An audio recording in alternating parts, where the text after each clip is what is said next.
भदोही लोकसभा से प्रत्याशी डॉक्टर विनोद बिंद जी, जो इतने सीधे सरल हैं कि गांव के कोई गरीब से गरीब व्यक्ति भी इनके पास जा करके अपनी बात कह सकता है, लड़ सकता है, जो काम चाहे करा सकता है। बताओ सही है कि नहीं सही है? दोनों हाथ में बताओ सही है कि नहीं सही है? तो भारतीय जनता पार्टी के नेतृत्व ने डॉक्टर विनोद बिंद जी को भदोही लोकसभा से प्रत्याशी बना करके भेजा है और सांसद बना करके आपको भेजना है। तैयार हो ना? आप सब पर मुझे बहुत भरोसा है। जब मुझे आज औराई आने का कार्यक्रम तय हुआ तो मैंने कहा मैं जरूर जाऊंगा। मंच पर हमारे जिला पंचायत के अध्यक्ष श्री अनुव्रत तिवारी जी, हमारे जिले के प्रभारी नागेंद्र रघुवंशी जी, जिले के अध्यक्ष श्री दीपक मिश्रा जी, लोकसभा के प्रभारी श्री अभिमन्यु सिंह जी, संयोजक श्री श्याम बिहारी पांडे जी, विधानसभा के प्रभारी संयोजक अवधेश सिंह सारथी जी और नागेंद्र सिंह जी, हमारे वरिष्ठ साथी जो विधानसभा में हैं, हमारे आदरणीय दीनानाथ भास्कर जी, आदरणीय विपुल दुबे जी, और एक हमारी बहन पूर्व मंत्री जो कानपुर से आपके बीच में आई है, विधायक है आदरणीय नीलमा कटियार जी, वह भी मंच पर है। सब लोगों की भेंट हुई होगी। हमारे पूर्व मंत्री और विधायक आदरणीय रंगनाथ मिश्रा जी, यहाँ के पूर्व सांसद गोरखनाथ पांडे जी, और यहाँ सम्मानित मैं और नाम ले रहा हूं, नाम बहुत है, अजीत चौबे जी, नागेंद्र सिंह राजपूत जी, हमारे पूर्व विधायक रविंद्र त्रिपाठी जी, डॉक्टर देवेंद्र दुबे जी, श्रीमती पूनम मौर्य जी, पूर्व विधायक सुष्मिता मौर्य जी, और ब्लॉक प्रमुख प्रियंका बिंद जी और विकास मिश्रा जी, राजेंद्र पाल जी, जिला पंचायत सदस्य और ओबीसी मोर्चे के अध्यक्ष मुकेश गौड़ जी, नंदलाल पांडे जी, हमारे ऋषि शुक्ला जी, और जो भाजपा परिवार में शामिल हुए हैं कुमार चंद्र मौर्य जी, आप सब जानते हैं उनका भी, और मंच पर हमारे सिलवन जी और तमाम सब साथी बैठे हैं। मैं सबका हृदय से सम्मानित मंच, हमारे सभी गठबंधन दल के भी सब पदाधिकारी और सामने बैठे हुए मेरे पिता समान बड़े बुजुर्गों, मेरे नौजवान दोस्तों, मेरे माताओं और बहनों, मेरे पत्रकार मित्रों, मैं आपको यह बताने आया हूं 2024 का यह लोकसभा चुनाव एक तरफ गरीबों की भलाई चाहने वाले, महिलाओं का सशक्तिकरण चाहने वाले, नौजवानों के उज्जवल भविष्य के पथ के हर कांटे को बुनने वाले, बुजुर्गों का सम्मान करने वाले, देश की ताकत का डंका पूरी दुनिया में स्थापित करने वाले माननीय नरेंद्र मोदी जी हैं। दूसरी तरफ गुंडे, अपराधी, माफिया, दंगाई और भ्रष्टाचारियों का एक गिरोह जिसे इंडी गठबंधन कहते हैं, वह सबका संकल्प है, लक्ष्य है कि हम 2024 में नरेंद्र मोदी जी को देश का प्रधानमंत्री नहीं रहने देंगे। आप बताओ, जो वो चाहते वो सफल होने दोगे क्या? दोनों हाथ में बताओ, कोई नरेंद्र मोदी जी को प्रधानमंत्री कुर्सी से हटाने देगा क्या? दोनों हाथ राज माताओं बहनों बताओ, हटाने दोगी क्या? पूरा देश मोदी जी के साथ खड़ा है। कुछ गुंडे, अपराधी, माफिया, दंगाई और भ्रष्टाचारी अगर इंडी गठबंधन के साथ खड़े हैं, सपा बसपा कांग्रेस के साथ खड़े हैं, जिस टीएमसी को कोई यहां जानता नहीं है, जिस टीएमसी के राज में रामनवमी का उत्सव नहीं मनाया जा सकता है, जहां दुर्गा मैया की पूजा नहीं की जा सकती है, जहां भारतीय जनता पार्टी का कार्यकर्ता पश्चिम बंगाल में दिन रात लड़ रहा है, उस पार्टी का प्रत्याशी यहां बना करके भेजा है। बताओ, कोई जानता है क्या उनको? दोनों हाथ में बताओ, जानता है क्या? मैं डॉक्टर विनोद बिंद जी को यहां से सांसद बनाने की जब अपील करने आया हूं तो यह कहने आया हूं, यहां प्रत्याशी डॉक्टर विनोद बिंद जी को मत मानना।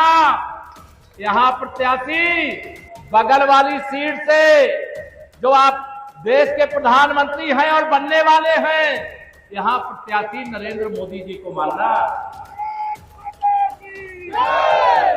क्योंकि मोदी जी को प्रधानमंत्री बनाने के लिए आप सीधा मोदी जी को वोट नहीं दे सकते हैं। आप कमल का बटन दबाएंगे विनोद जी को सांसद बनाएंगे तभी मोदी जी प्रधानमंत्री बन पाएंगे। आप सबकी जिम्मेदारी है। आज तारीख कौन सी है? 19 है ना? 20 मई नहीं, आज कौन सी तारीख? 19 है ना? वही तो सब कंफ्यूज कर रहे हो। 25 मई को तो आपको अपना पराक्रम दिखाना है। 25 मई को मतदान है। ये गर्मी उस दिन भी रह सकती है, लेकिन आंधी क्या तूफान मिले, चाहे जितना व्यवधान मिले, हम सब उस विचार के मानने वाले हैं।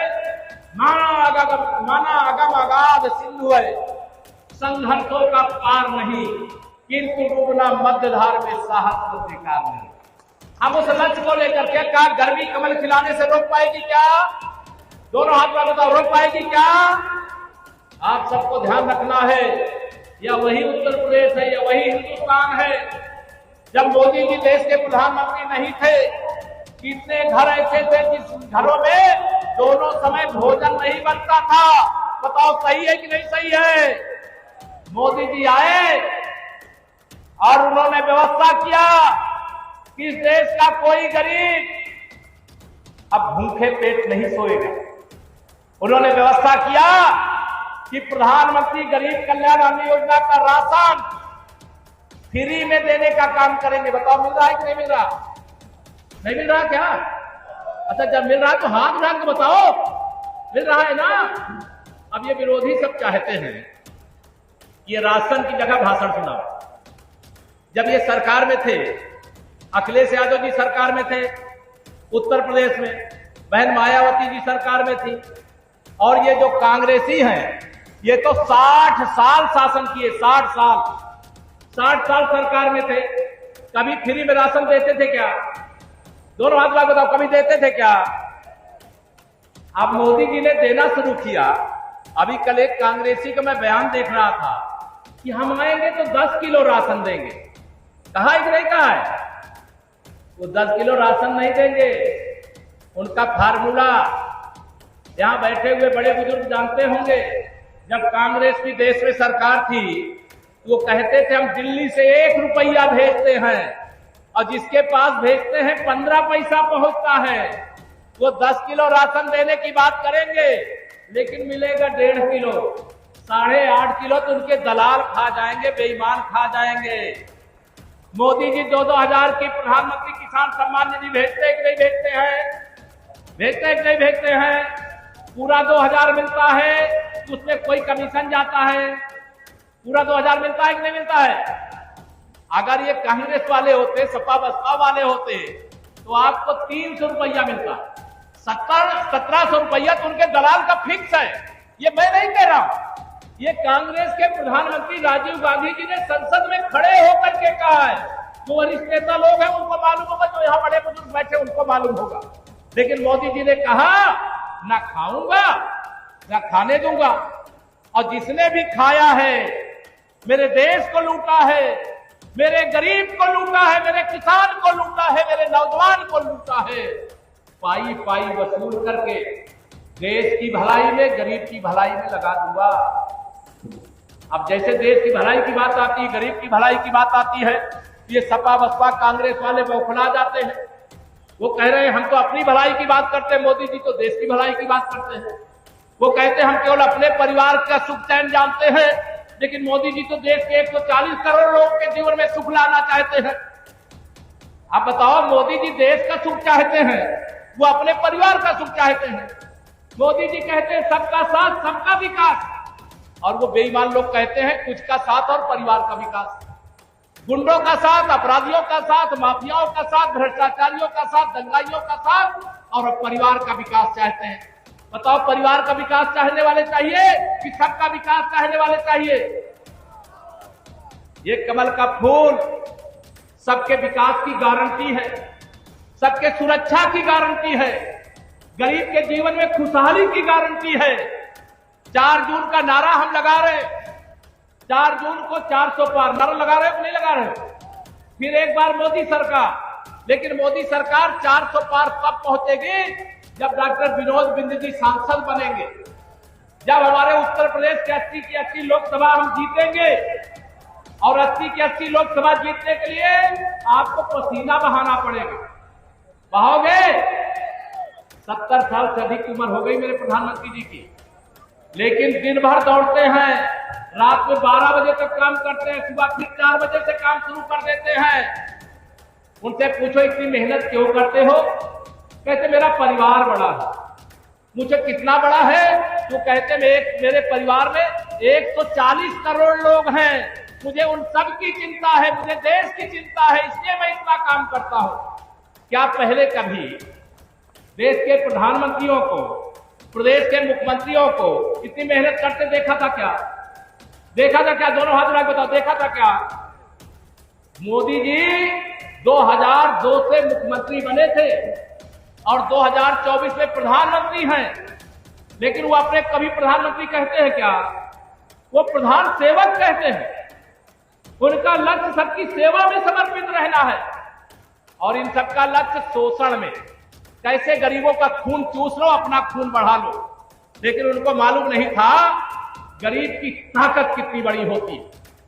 गरीब की ताकत इतनी बड़ी होती है जब वो ठान लेता है कि मुझे देश का प्रधानमंत्री अब गरीब मां बाप के बेटे को बनाना है। तो एक चाय बेचने वाले का बेटा देश का प्रधानमंत्री बन गया। ये आप सबके आशीर्वाद का प्रताप। मुझे मालूम है 2014 में आपने यहां से वीरेंद्र सिंह मस्त जी को जिताया था। 2019 में हमारी पार्टी से एक व्यक्ति और लड़े थे जो अब हमारी पार्टी छोड़ करके कहीं और चले गए, लेकिन वो आपके बीच में आते नहीं थे। आते थे क्या? आते नहीं थे। मैं विरोध जी से ये जरूर कह रहा हूं, मैं भारतीय जनता पार्टी का कार्यकर्ता हूं, ध्यान रखना इस बात को। मेरे एक एक कार्यकर्ता के मान सम्मान स्वाभिमान का ख्याल रखना, उनके सुख दुख का ध्यान रखना। मेरा कार्यकर्ता भूखे पेट रह करके भी कमल खिलाएगा। मेरा कार्यकर्ता दिन रात मेहनत करेगा, लेकिन मेरे कार्यकर्ता के सम्मान को आंच नहीं आनी चाहिए। लखनऊ में मैं बैठा हुआ हूं, ध्यान रखना, लखनऊ में मैं बैठा हुआ हूं और मैं ये कहता हूं कि मैं उप मुख्यमंत्री तो बाद में हूं, कार्यकर्ता पहले हूं। इसलिए सभी कार्यकर्ता मित्रों से ये समय बचा है, 5 दिन का समय बचा है। इस 5 दिन के समय में एक तरफ सपा कांग्रेस के समर्थन से यहां टीएमसी का प्रत्याशी है, एक तरफ बसपा का कौन है मुझे नाम भी नहीं मालूम और जानना भी नहीं चाहता, क्योंकि मैं तो उनकी जमानत जब्त कराने आया। लेकिन 2019 का जो रिकॉर्ड बना था, उस रिकॉर्ड को आपको तोड़ना है। उससे बड़े अंतर से डॉक्टर विनोद बिंद जी को जिताना है। जिताओगे? दोनों हाथ उठा के बताओ, सब लोग हाथ उठा के बताओ, जिताओगे? अब मोदी जी ने जब मुझे यहां भेजा, आपके यहां तो आ ही गए हैं, आ गए कहे केशव जी आप जाने वाले हो भदोई। मेरी ओर से आप लोगों में से कितने लोग मोदी जी की सभा में उस दिन गए थे? सब लोग गए थे, तो इतने तो अधिकतम लोग गए ही थे। तो मुझे जो कहे वो बता दो, बता दो, दोनों हाथ उठा के बताओ, बता दो। मोदी जी ने कहा है 2014 में आपने भारतीय जनता पार्टी को बहुमत दिया था। जब हम 272 प्लस मांगे तो आपने 283 सांसद जिताया। फिर मोदी जी ने कहा मुझे 300 से ज्यादा सांसद चाहिए।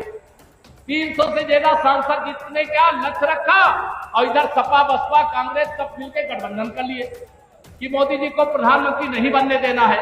लेकिन फिर भी आपने 300 मांगा तो 303 कमल के फूल खिलाए थे, 303।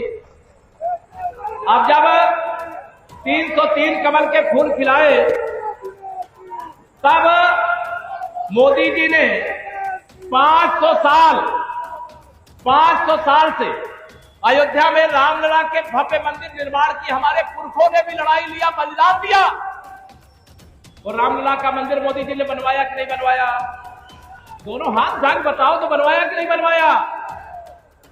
जम्मू कश्मीर में मेरी भारत मां के हाथ में हथकड़ी की तरह 370 लगाने का पाप कांग्रेस पार्टी ने किया था। उस पाप से 370 से मोदी जी ने देश को मुक्ति दिलाई कि नहीं दिलाई? बगल में बाबा विश्वनाथ का धाम है। मैं तो राष्ट्रीय स्वयंसेवक संघ का स्वयंसेवक हूं, कार्यकर्ता हूं, विश्व हिंदू परिषद का संगठन मंत्री रहा हूं। पता नहीं कितनी बार बाबा विश्वनाथ जी को जल चढ़ाने के लिए सकरी गलियों में लाठियां खानी पड़ी, लाठी भी खाया है, लेकिन उसका मलाल नहीं है।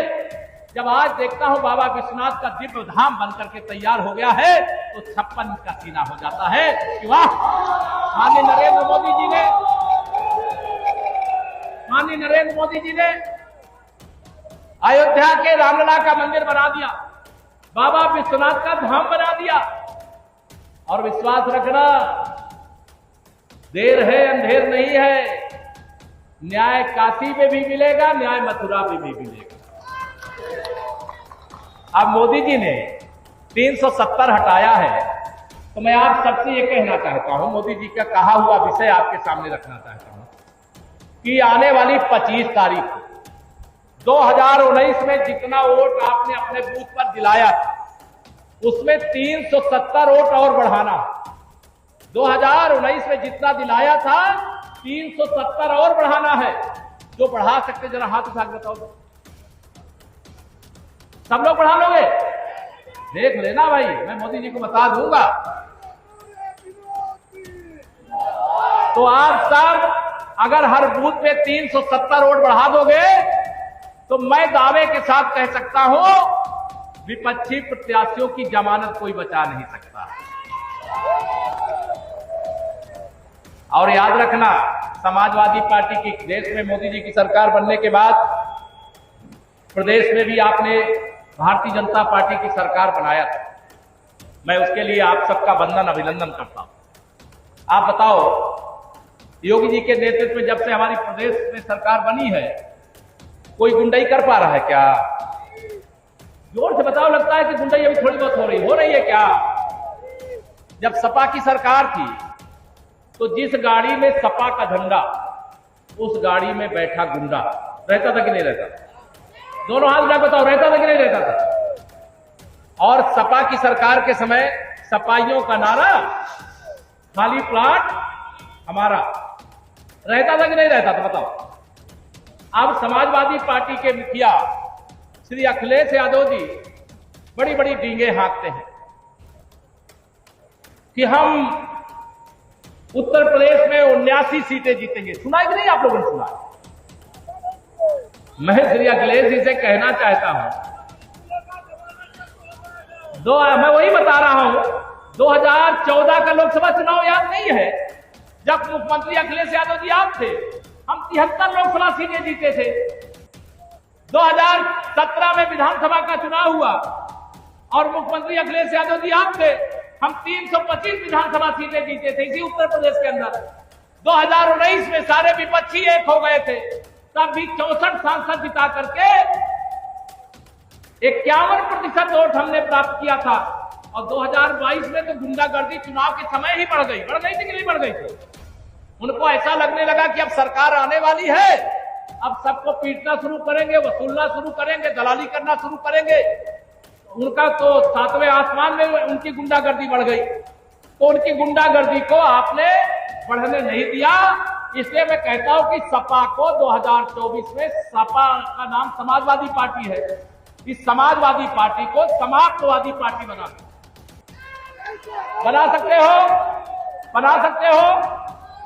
सकते हो।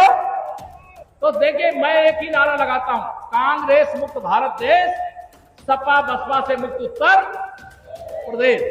यह लक्ष्य लेकर के आप आगे बढ़िए। ये Samajwadi party, Baspa, Bahujan Samaj party, Congress party, ये सब आईसीयू में पड़े हुए हैं। इनको ऑक्सीजन देना चाहिए क्या? इनको अब ऑक्सीजन देने की आवश्यकता नहीं है, क्योंकि सपा अगर सांपनाथ है तो बसपा नागनाथ है, कांग्रेस कालिया नाग है। इसे इनको ऑक्सीजन देने की आवश्यकता नहीं है। इस देश को भ्रष्टाचार मुक्त बनाना है, गरीबी से मुक्त बनाना है। मोदी जी ने कहा है कि मेरी ओर से बता देना, जब सपा बसपा कांग्रेस की सरकार थी तीनों ने मिल करके देश में सर्वे कराया था कौन गरीब है कौन अमीर है। जो अमीर थे उनको गरीब दिखा दिया और जो गरीब थे उनको अमीर दिखा दिया। किया था घोटाला कि नहीं किया था बताओ? मोदी जी ने 4 करोड़ से अधिक गरीबों को घर दिया और जांच करने से पता चला कि अभी लगभग 3 करोड़ ऐसे गरीब हैं जिनको घर देने की जरूरत है। मोदी जी ने कहा 4 जून को मोदी सरकार फिर से बनने जा रही है और 3 करोड़ गरीबों को और प्रधानमंत्री आवास बना करके देने का काम करूंगा। प्रधानमंत्री गरीब कल्याण अन्न योजना का राशन, प्रधानमंत्री गरीब कल्याण अन्न योजना का राशन 3 साल से फ्री में मिल रहा है। मोदी जी ने कहा मैं किसी अपने देश के गरीब को भूखे नहीं रहने दूंगा। आगे 5 साल प्रधानमंत्री गरीब कल्याण अन्न योजना का राशन जैसे मिल रहा ऐसे मिलता रहेगा। आप बताओ, मैं तो जानता हूं मेरे बहुत सारे परिचित हैं जब दिन राशन वितरण होता है बहुत घर में एक एक बोरा भर के ले जाते हैं। बताओ सही है कि नहीं? लेकिन बेचो ना भाई, देखो भखारी भर लियो आप, लेकिन जो राशन मोदी जी पेट भरने के लिए दे रहे हैं उसका बिकना नहीं चाहिए। ये आप सबसे जरूर अपील कर रहा हूं। मोदी जी ने कहा है 5 साल इसी प्रकार से यह राशन और मिलता रहेगा। अब मोदी जी ने एक और लक्ष्य तय किया है विकसित भारत बनाने का। अब विकसित भारत का मतलब क्या है?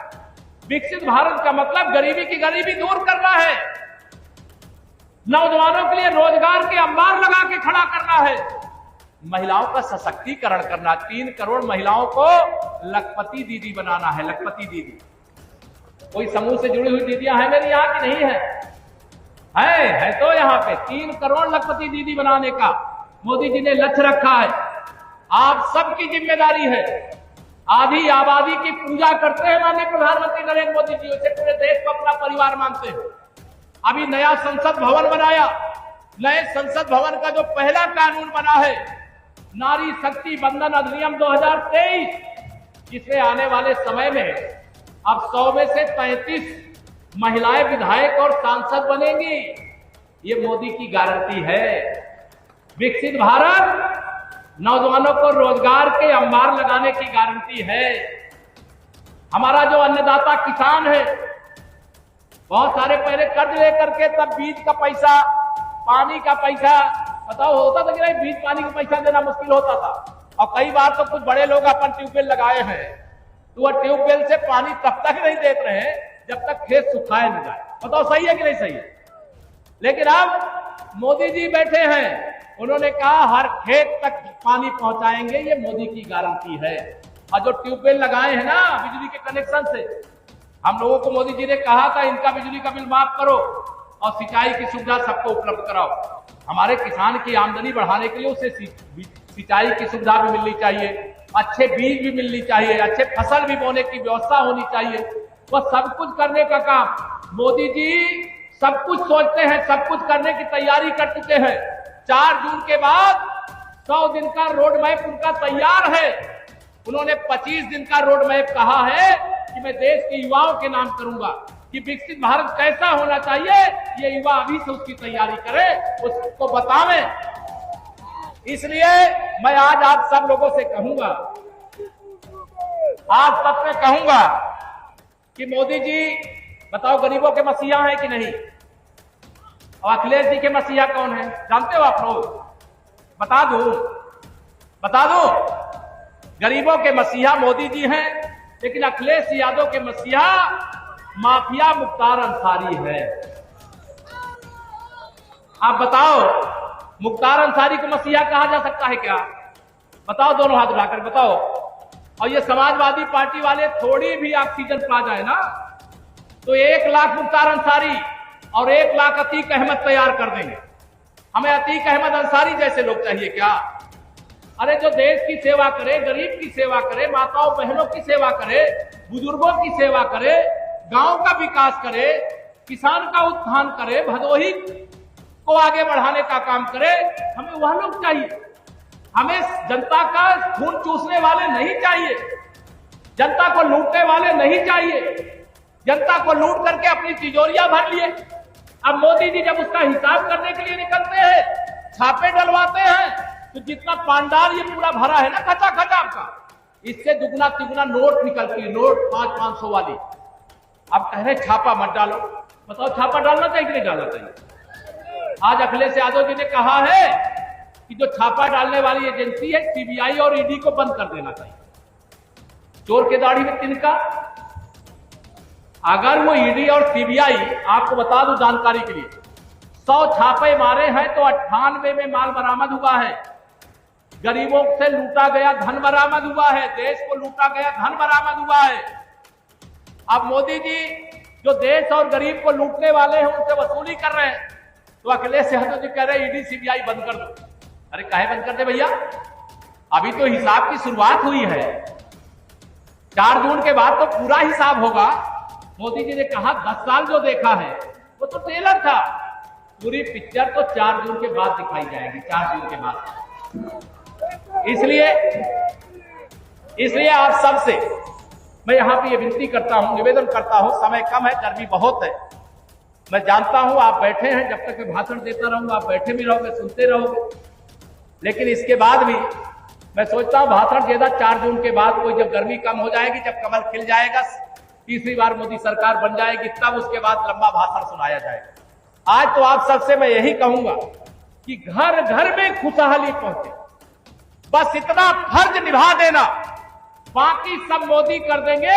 तुम कमल का बटन, ये काम आपके जिम्मे, कमल खिलाना आपके जिम्मे, क्योंकि कमल के एक बटन दबाने से सर्जिकल स्ट्राइक हो सकती है, आतंकवादियों की फैक्ट्री ध्वस्त हो सकती है। कमल का एक बटन दबाने से मेरे किसी गरीब का जिसका घर अभी नहीं बना है उसको प्रधानमंत्री आवास, शौचालय, नल से जल, Ayushman Bharat card, ration card सब बन करके मिल सकता है। कमल का एक बटन दबाने से जो गुंडे अभी थोड़े बहुत खुदक रहे हैं ना, ये गुंडे सब बिल में घुस जाएंगे। ये गुंडागर्दी खत्म करके किसी चौराहे पर चाय और पान की दुकान खोल करके अपने परिवार के पालन का रास्ता चुनेंगे, क्योंकि इनको मालूम है कि अब गुंडागर्दी नहीं चलेगी। हमने 2017 में कहा था कि आप आशीर्वाद दो, कमल खिलाओ, गुंडागर्दी नहीं रहेगी, अमन चैन का शासन होगा, जेल के अंदर अपराधी माफिया होंगे, इतना सख्त प्रशासन होगा। बताओ सख्ती से कार्रवाई आज हो रही है कि नहीं हो रही? हो रही है कि नहीं हो रही? सुकून से हो।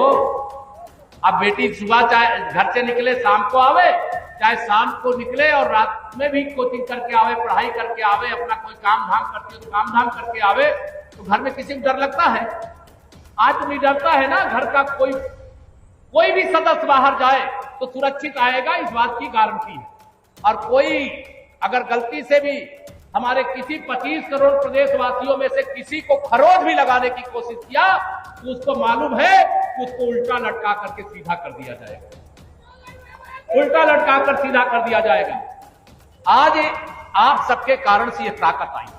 इसे मैं आप सबसे लंबी बातें नहीं करके, बहुत बड़े बड़े लक्ष्य, बड़े बड़े स्वप्न है, आपके भी स्वप्न है। मोदी जी ने कहा जो मेरे देशवासियों का स्वप्न है वही मोदी की गारंटी है, वही मोदी जी का संकल्प है। मैं आप सब लोगों को यहां पर विरोधियों के द्वारा बड़ा दुष्प्रचार किया जाता है। दुष्प्रचार क्या किया जाता है कि मोदी जी 400 सीट जीत के अगर आ जाएंगे तो लोकतंत्र खतरे में पड़ जाएगा, संविधान खतरे में पड़ जाएगा। बताओ दुष्प्रचार कर रहे हैं कि नहीं कर रहे हैं? दोनों हाथ लगा, कर रहे हैं कि नहीं कर रहे हैं? अब ये लोकतंत्र के दुश्मन, संविधान के दुश्मन, बाबा साहब भीमराव अंबेडकर के दुश्मन हमको, हमारे पार्टी को, हमारे नेता को पाठ पढ़ाएंगे।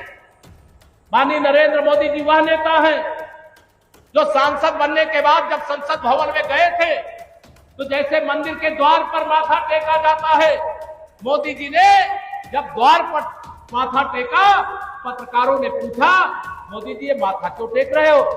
मोदी जी ने कहा ये मेरे देश के लोकतंत्र का मंदिर है और मैं इस मंदिर का पुजारी हूं और इस देश के वासी मेरे भगवान हैं और भगवान की तरह मैं उनकी सेवा करना चाहता हूं। जब उन्होंने प्रधानमंत्री पद की शपथ लिया तो भारत के संविधान पर हाथ रख करके उन्होंने कहा आज से मेरा धर्म ग्रंथ, मेरा रामायण, मेरा गीता, मेरा महाभारत बाबा साहब भीमराव अंबेडकर का बनाया हुआ यह संविधान है और बाबा साहब का स्वप्न अधूरा पूरा किए बगैर विश्राम नहीं करूंगा। जैसे हनुमान जी राम काज कीन्हे बिना मोहि कहां विश्राम, राष्ट्र काज कीन्हे बिना मोहि कहां विश्राम, गरीब की सेवा किए बिना मोहि कहां विश्राम का संकल्प मेरे मोदी जी का भी है। और उनके इस संकल्प पे बिगड़ने वाले, जिनको लोगों का वोट नहीं मिल रहा है, उनको लगता है कि लोग उनके कारनामों को भूल गए हैं। कोई भूला है क्या? ये कांग्रेस पार्टी हो, समाजवादी पार्टी हो, इनका नाम कांग्रेस है, नाम समाजवादी पार्टी है, लेकिन ये मुस्लिम लीग का अवतार का धारण कर चुके हैं। इन्होंने अभी पीछे चुनाव हो गया जहां कमल खिल चुका है, वहां कहा वोट जिहाद करो, वोट जिहाद की बात करने लगे। अरे वोट जिहाद करने की जरूरत है क्या? वोट जिहाद कोई मतलब नहीं है। जिसकी इच्छा होती है, हमारे संविधान ने हमें अधिकार दिया है, हम जिसको इच्छा होगी वोट देंगे। मोदी जी ये चाहते हैं कि 5 साल में एक बार विधानसभा और लोकसभा का चुनाव हो, तो ये चाहते हैं कि बार बार चुनाव हो। अच्छा, बार बार चुनाव होना चाहिए, 5 साल में एक बार होना चाहिए। अब यही सामान्य नागरिक संहिता मोदी जी चाहते हैं, हिंदू मुसलमान सबके लिए एक कानून हो। गरीब का बच्चा अगर, अमीर का बच्चा अगर अच्छे स्कूल में पढ़े, तो गरीब का बच्चा भी तो अच्छे स्कूल में पढ़ना चाहिए कि नहीं पढ़ना चाहिए? अगर गरीब अमीर अच्छे जगह दवाई करा सकता है, तो गरीब भी अच्छी जगह दवाई करा सके, सबको समान अधिकार मिले। इसके लिए मोदी जी चाहते हैं कि देश में सामान्य नागरिक संहिता लागू हो। अब ये संविधान खतरे में है, मैं आपको बता दूं, ना संविधान खतरे में है, ना लोकतंत्र खतरे में है, ना आरक्षण खतरे में है। मोदी जी है तो सब सुरक्षित है और सुरक्षित रहेगा। लेकिन अगर सुरक्षा को खतरा है, वोट बैंक की राजनीति करने वालों से है। अभी कर्नाटक के अंदर कांग्रेस की सरकार है, उस सरकार ने ओबीसी का आरक्षण छीन करके मुसलमानों को दे दिया। अब कैसे दे दिया? वहां के सभी मुसलमानों को ओबीसी में शामिल कर दिया। अब ओबीसी में शामिल कर दोगे, अगर 100 लोगों के लिए भोजन है और उसी 100 लोगों में से आप 500 को वितरित करोगे, तो 100 तो खाली बैठा रह जाएगा। ये कांग्रेस का फार्मूला, उनके बहुत बड़े पाप है।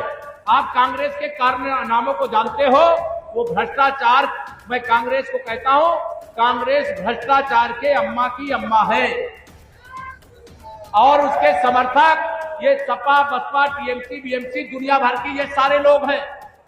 मोदी जी गरीबों के लिए बने हैं, ईमानदार व्यक्ति हैं, एक ऐसे मां के पुत्र हैं, एक ऐसे पिता के पुत्र हैं जिनके घर में भी दोनों समय का भोजन नहीं होता था, जिनके घर में बिजली नहीं लगी थी, जिनके घर में शौचालय नहीं बना था, जिनका पक्का घर नहीं था।